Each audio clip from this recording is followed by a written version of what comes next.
کو تھوڑا سا حضرت ابراہیم علیہ السلام اور حضرت سارہ رضی اللہ عنہ کے بارے میں بتاتی ہوں۔ مسلسل 40 دن نمرود کے آتش قدر میں رہنے کے بعد حضرت ابراہیم علیہ السلام ملک شام کی طرف ہجرت فرما گئے۔ راستے میں ایک شہر خزائن الوجہ میں قیام کیا۔ ایک صبح آپ نے دیکھا کہ سب لوگ محل کی طرف جا رہے ہیں۔ پوچھنے پر پتہ چلا کہ یہاں کی شہزادی نہایت خوبصورت ہے اور 7 ملکوں کے شہزادے اس کے لیے رشتہ لے کر آ رہے ہیں۔ جس کو وہ پسند کرے گی اس سے شادی ہوگی۔ روایت ہے کہ اس شہزادی کے حسن کی شہرت بے انتہا تھی۔ حضرت ابراہیم علیہ السلام بھی اللہ تعالیٰ کے حکم سے محل تشریف لے گئے۔ جب شہزادی نقاب اوڑھے اپنے باپ کے ساتھ جلوہ افروز ہوئی تو اس کو اتنے زیادہ رش میں ایک شخص کی پیشانی چمکتی ہوئی نظر آئی۔ شہزادی نے فیصلہ سنا دیا کہ میں اس شخص سے شادی کروں گی۔ وہ شخص حضرت ابراہیم علیہ السلام تھے اور ان کے ماتھے پر نور محمدی صلی اللہ علیہ وسلم تھا، جس پر شہزادی اپنا دل ہار بیٹھی تھی۔ وہ شہزادی حضرت سارہ رضی اللہ عنہ تھی۔ بادشاہ کے بہت منع کرنے کے باوجود بھی حضرت سارہ رضی اللہ عنہ کا نکاح حضرت ابراہیم علیہ السلام سے ہو گیا۔ بادشاہ اس لیے منع کرتا رہا کہ یہ مسافر ہے اور اس کے پاس دولت بھی نہیں۔ خیر شادی کے بعد بادشاہ نے بے انتہا جانور دھن دولت اپنی بیٹی کو دے کر روانہ کیا اور پھر حضرت ابراہیم علیہ السلام نے اپنی بیوی حضرت سارہ رضی اللہ عنہ کو لے کر مصر کی طرف ہجرت کی۔ مصر میں اس وقت قبطیوں کی حکومت تھی اور یاد رہے کہ قبطیوں کے ہر بادشاہ کو فرعون کے لقب سے پکارا جاتا تھا۔ کچھ لوگ سمجھتے ہیں کہ فرعون خاص اس بادشاہ کا نام تھا جو حضرت موسیٰ علیہ السلام کے زمانے میں تھا، جبکہ فرعون کسی بھی بادشاہ کا نام تاریخ میں نہیں رہا۔ فرعون ایک لقب ہے جو کہ قبطیوں کے تمام بادشاہوں کے لیے بولا جاتا تھا۔ اس وقت عمرو بن امرتی القیس وہاں کا فرعون یعنی بادشاہ تھا نا۔ راستے میں کچھ لوگوں نے کہا، اے ابراہیم، مصر کا بادشاہ بہت ظالم ہے۔ وہ عورتوں کی خواہش بہت رکھتا ہے اور بالخصوص نئی نویلی دلہنوں کا تو زیادہ شوقین ہے اور بہت جلد اس کی طرف مائل ہو جاتا ہے۔ اس کے راستے پر 10 لوگ متعین ہوتے ہیں۔ جو کوئی مال و اسباب مصر لے کر جاتا ہے اس کو پکڑ کر اس سے اس کا مال محصور لیتے ہیں، مطلب چھین لیتے ہیں نا، اور اگر کوئی سوداگر عورت کو ساتھ لے جاتا ہے تو وہ اس عورت کو اس سے چھین لیتا ہے۔ یہ سن کر حضرت ابراہیم علیہ السلام بے حد پریشان ہوئے، کیونکہ وہ جانتے تھے کہ میری بیوی سارہ جیسا حسن اس پورے جہاں میں اس وقت اور کسی کا نہیں تھا۔ لیکن خیر یہ ہجرت اللہ تعالیٰ کے حکم سے تھی، اس سے آپ نے سفر جاری رکھا۔ ادھر دوسری طرف فرعون مصر کو پہلے اطلاع مل چکی تھی کہ ایک آدمی انتہائی خوبصورت لڑکی کے ساتھ مصر کی طرف رواں دواں ہے۔ چنانچہ اس نے پہلے ہی اپنی فوجی دستے کو حکم دے رکھا تھا کہ جیسے یہ لوگ مصر کی حدود میں داخل ہوں ان کو میرے پاس لے آنا۔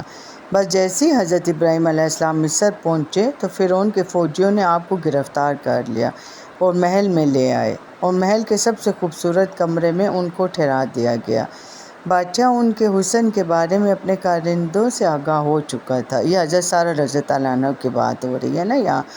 اس کی نیت جو پہلے ہی خراب تھی وہ اب اس کا ارادہ اور زیادہ برا ہو گیا۔ اب اس نے حکم دیا کہ اس لڑکی کو نہلا دھلا کر لباس پہنا کر میری خلوت گاہ میں لے آؤ۔ ملعون کے حکم کی تعمیل ہوئی۔ جب حضرت سارہ رضی اللہ عنہ کو تیار کر کے فرعون کی خلوت گاہ میں پہنچا دیا گیا تو آپ وہاں اللہ تعالیٰ کے حضور عبادت الہی میں مصروف ہو گئی۔ صحیح بخاری کی حدیث نمبر 2217 میں یہی واقعہ تفصیل سے درج ہے۔ چنانچہ فرعون خلوت گاہ پہنچا اور حضرت بی بی سارہ رضی اللہ عنہ کی عبادت ختم ہونے کا انتظار کرنے لگا۔ حدیث پاک کے الفاظ ہیں کہ حضرت بی بی سارہ رضی اللہ عنہ نے اللہ پاک سے یوں دعا کی، اے اللہ تعالیٰ، اگر میں تجھ پر اور تیرے رسول ابراہیم علیہ السلام پر ایمان رکھتی ہوں اور اگر میں نے اپنے شوہر کے سوا اپنی شرمگاہ کی حفاظت کی ہے تو مجھ پر ایک کافر کو مسلط نہ کر۔ اب حضرت سارہ رضی اللہ عنہ کوئی عام خاتون تو تھی نہیں بلکہ حضرت سارہ بے شمار معنوی و اخلاقی فضائل و کمالات کی حامل خاتون تھی اور قضائے الہی پر صبر و تحمل کے ساتھ راضی رہنے والی خاتون تھی، یہ ان کی اہم خصوصیات تھی، اور اللہ تعالیٰ پر اعتماد و بھروسہ، عبادت و ریاضت میں خلوص اور خدا پرست خاتون کی دوسری صفتیں تھیں ان میں۔ اگرچہ آپ شادی سے پہلے بہت ہی مالدار خاتون تھی، لیکن حضرت ابراہیم علیہ السلام سے شادی کے بعد بے پناہ مصائب و آلام برداشت کیے، اور اس راہ میں نہایت صبر و تحمل اور اللہ تعالیٰ پر مکمل اعتماد کے ساتھ زندگی میں پیش آنے والی مشکلات کو سر کیا۔ اللہ تعالیٰ نے آپ کی ہر دعا قبول فرمائی تھی۔ چنانچہ جب نماز پڑھ کر آپ کھڑی ہوئیں تو فرعون گندی نیت سے آگے بڑھنے لگا۔ حضرت سارہ رضی اللہ عنہا پیچھے ہٹنے لگی اور ٹھوکر کھا کر بستر پر جا گری۔ یہ دیکھ کر قبطیوں کا بادشاہ ہنس پڑا اور برہنہ ہونے لگا۔ بس اللہ تعالیٰ کا عذاب شروع ہو گیا اور اس کے پاؤں زمین میں دھنسنے لگے۔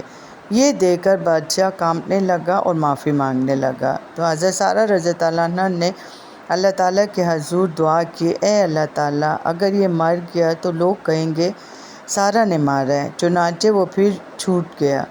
جیسے ہی زمین نے اس بادشاہ کو چھوڑا تو وہ دوبارہ سارہ علیہ السلام کی طرف بڑھا۔ حضرت سارہ رضی اللہ عنہا نے پھر سے دعا کی، اے اللہ تعالیٰ، اگر میں تجھ پر اور تیرے رسول پر ایمان رکھتی ہوں اور اپنے شوہر کے سوا ہر موقع پر میں نے اپنی شرمگاہ کی حفاظت کی ہے تو تو مجھ پر اس کافر کو مسلط نہ کر۔ چنانچہ وہ پھر تھرایا، کانپا اور اس کے پاؤں زمین میں دھنس گئے۔ بادشاہ پھر سے معافی مانگنے لگا تو حضرت سارہ رضی اللہ عنہا نے پھر وہی دعا کی، اے اللہ تعالیٰ، اگر یہ مر گیا تو لوگ کہیں گے کہ اسے سارہ نے مارا ہے۔ اب دوسری یا تیسری مرتبہ بھی وہ بادشاہ چھوڑ دیا گیا۔ آخر بادشاہ نے اپنے درباریوں کو بلایا اور کہنے لگا، تم لوگوں نے میرے پاس غلط لڑکی کو بھیجا ہے، یہ تو کوئی انسان ہی نہیں ہے۔ چنانچہ اس نے اپنی بیٹی ہاجرہ، جو بعد میں حضرت ہاجرہ علیہ السلام کے نام سے مشہور ہوئیں، حضرت سارہ رضی اللہ عنہا کے حوالے کر دیا اور کہنے لگا، میں چاہتا ہوں یہ تمہاری کنیز بن کرے اور آپ جیسی پاک باز بن جائے۔ پھر بہت سارا مال و دولت دے کر بادشاہ نے اپنی بیٹی حضرت ہاجرہ اور حضرت سارہ کو رخصت کیا۔ پھر حضرت سارہ رضی اللہ عنہا حضرت ابراہیم علیہ السلام کے پاس آئیں اور سارا ماجرا سنایا۔ چنانچہ حضرت ہاجرہ رضی اللہ عنہا نے ابراہیم گھرانے میں پوری تربیت حاصل کی اور 85 سال کی عمر میں جبکہ آپ اولاد سے مایوس ہو رہے تھے، حضرت سارہ رضی اللہ عنہا نے حضرت ابراہیم رضی اللہ عنہ سے خود کہا کہ ہاجرہ سے شادی کر لو، شاید اللہ پاک انہی کے ذریعے سے آپ کو اولاد عطا کرے۔ چنانچہ ایسا ہی ہوا کہ شادی کے بعد حضرت ہاجرہ رضی اللہ عنہا حاملہ ہوئیں اور ان کو خواب میں فرشتے نے بشارت دی کہ تو ایک بیٹا جننے گی، اس کا نام اسماعیل رکھنا، کہ اللہ تعالیٰ نے تیرا دکھ سن لیا۔ حضرت ابراہیم علیہ السلام کی عمر مبارک 100 برس اور آپ کی اہلیہ حضرت سارہ کی عمر 90 سال تھی جب ان کے ہاں حضرت اسحاق علیہ السلام پیدا ہوئے۔ ان دنوں حضرت ابراہیم علیہ السلام ملک شام میں رہائش پذیر تھے، جبکہ بڑے صاحبزادے حضرت اسماعیل علیہ السلام 14 سال سے مکہ مکرمہ میں اپنی والدہ حضرت ہاجرہ رضی اللہ عنہا کے ساتھ مقیم تھے۔ حضرت اسماعیل علیہ السلام کی نسل سے عرب کے تمام قبائل وجود میں آئے۔ حضرت اسماعیل علیہ السلام کی یہی اولاد میں خاتم النبیین حضرت محمد صلی اللہ علیہ وآلہ وسلم دنیا میں رونق افروز ہوئے، جبکہ حضرت اسحاق علیہ السلام سے حضرت یعقوب علیہ السلام پیدا ہوئے، جنہیں اسرائیلی بھی کہا جاتا ہے، اور اسی لیے ان کی نسل کو بنی اسرائیل کہتے ہیں۔ بنی اسرائیل میں سے جو انبیاء دنیا میں مبعوث ہوئے ان کی تعداد بہت زیادہ ہے، تاہم بنی اسرائیل میں نبوت کا سلسلہ حضرت عیسیٰ علیہ السلام پر ختم ہوا۔ حضرت بی بی سارہ رضی اللہ عنہا کا انتقال 127 برس کی عمر میں ہوا اور حضرت ابراہیم علیہ السلام نے ان کی تدفین کنعان کی بستی ہیبرون میں کی۔ یہ واقعہ تھا، اس میں آپ کو بتاتی ہوں، دیکھو جو بعض خاتون ہوتی ہے، اللہ تعالیٰ بھی ان کی حفاظت فرماتے ہیں اور ان کا یہ فرعون ملعون جیسے لوگ کچھ نہیں بگاڑ سکتے۔ بس آج کل کے بچوں کو یہی نصیحت ہے، لڑکیوں کو خاص کر، اپنی بچیوں اپنی حفاظت کرو۔ یہ دنیا درندوں سے بھری ہوئی ہے، انسان کو اپنی حفاظت خود کرنی پڑتی ہے۔ اور لڑکوں سے بھی میری ریکویسٹ ہے، جن کی ماں بہنیں ہیں جن آدمیوں کی بیٹی ہیں وہ ہر لڑکی کو اسی نظر سے دیکھیں تو یہ دنیا خود بخود جنت بن جائے گی۔ اللہ تعالیٰ نے تو دنیا بہت خوبصورت بنائی ہے، لیکن ہم انسانوں نے یہاں آ کے اتنی غلطیاں اتنے گناہ کیے ہیں کہ اس دنیا کو جہنم بنا دیا۔ آج کل جو ہو رہا ہے آپ لوگ دیکھ رہے ہیں، کہتے ہوئے زبان کام نہیں کرتی۔ یقین کریں میں نے تو اسی لیے یہ ٹی وی اور سب کچھ خبریں دیکھنا چھوڑ دیا ہے کہ کوئی اچھی بات ہوتی ہی نہیں ہے۔ ٹینشن، ڈپریشن، اللہ تعالیٰ نے یہ دنیا ایسی تو نہیں بنائی تھی۔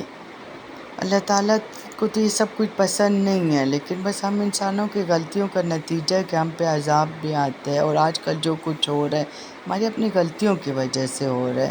اب بھی کچھ نہیں بگڑا۔ اللہ تعالیٰ کو راضی کرو، نماز روزہ کرو، اپنی عبادت کرو، اپنی بچیوں کا خیال رکھو۔ جب آپ لوگ دوسروں کی بچیوں کا خیال رکھیں گے تو جو گھر میں آپ کی بچی ہیں اللہ تعالیٰ ان کی بھی حفاظت کرے گا، اللہ تعالیٰ ان کا خیال کرے گا، کیونکہ ایک مرد کی پاکیزہ نکاح اس کے گھر کی سب عورتوں کی حفاظت کرتے ہیں، لیکن ایک مرد جو باہر جا کے سب کچھ کرتا ہے تو اس کے گھر کی عزت کی طرف بھی لوگ دیکھتے ہیں، اس پہ بھی بری نظر ڈالتے ہیں، کیونکہ تو مکافات عمل ہے۔ زنا ایک ایسا کام ہے نا جو بدلے میں آپ کے گھر کے کسی بھی فرد کو جھکانا پڑتا ہے۔ اسی دنیا میں اللہ تعالیٰ اس کی سزا دیتا ہے، لہٰذا اس گناہ سے بچو، اپنی حفاظت کرو، اپنی نگاہوں کی حفاظت کرو۔ دعاؤں میں یاد رکھیں، محرم شریف ہے، میرے لیے بھی دعا کریں، میرے بچوں کے لیے بھی دعا کریں، انشاءاللہ آپ لوگوں کو دعا میں یاد رکھوں گی۔ اللہ تعالیٰ کے امان میں دیا۔ اللہ حافظ، اپنا بہت خیال رکھیں آپ لوگ۔